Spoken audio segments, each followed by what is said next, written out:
সাত সকালে সোনারপুরের চৌহাটি এলাকায় এক বিজেপি কর্মীকে কোপানোর অভিযোগের ঘটনাকে কেন্দ্র করে ব্যাপক চাঞ্চল্য ছড়িয়েছে গোটা এলাকা জুড়ে।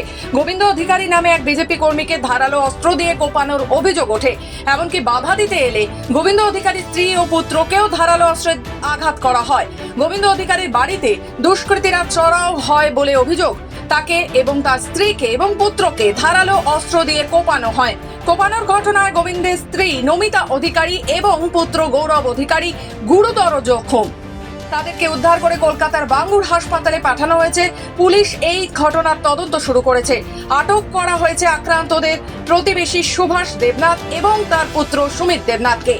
ঘটনা বলতে ইলেকশনের মোটামুটি এক সপ্তাহ আগে একটা কুকুরকে কেন্দ্র করে পাশের বাড়ি ওই যাকে হচ্ছে আজকের কুকুর কোপ খেতে হয়েছে, একটা অশান্তি হয়। তাই নিয়ে একটা থানা পুলিশ হয়েছিল, কেস কামারি হয়েছিল এবং ভোট মিটে যায়।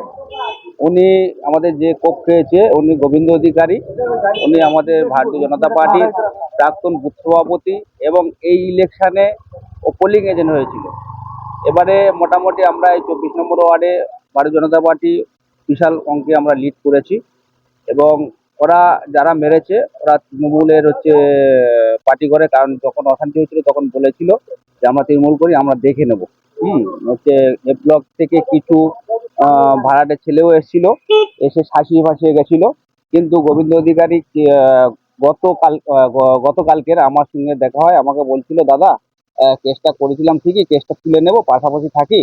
আমি ঠিক আছে, ভালো কথা, তুলে নেবে, অসুবিধা নেই, একটা বসে মিটমাট করে থানায় গিয়ে তুমি একটা লিখিত দিয়ে আসবে বলে কালকের নাকি ওরা এটা নিয়ে বসাবসি করেছিল।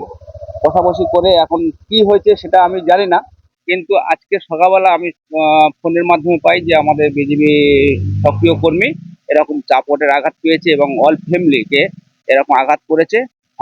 হসপিটালে আছেন, উনি ভাঙড়ে নিয়ে গেছে, ভাঙড় থেকে নাকি পিছনে নিয়ে গেছে, খুব অবস্থাজনক খারাপ। কখনকার কথা বলছেন? মানে রাতে? রাতে তো আমি ঘুমোচ্ছিলাম, আমি যেমন জানি না, আমাকে পাশে বাড়ির বউ একটা ডাকলো যে রুম ওঠো, এরকম দেখো কি হয়েছে। তখন আমি বেরিয়ে এসে দেখলাম যে মেঘার মা এখানটায় বসা পুরো রক্ত ভর্তি, আর আমি ব্লাড দেখতে পাই না, আমার শরীর খারাপ হয়ে গেলো, আমি ভিতরে আর ঢুকিনি। পরে ওরা ফোন টোন করে অ্যাম্বুলেন্স আনলো, অ্যাম্বুলেন্স করে ওই গোবিন্দদাকে, ওনার ছেলেকে আর মেয়ে, মানে ওরা নিয়ে গেল হসপিটালে। এই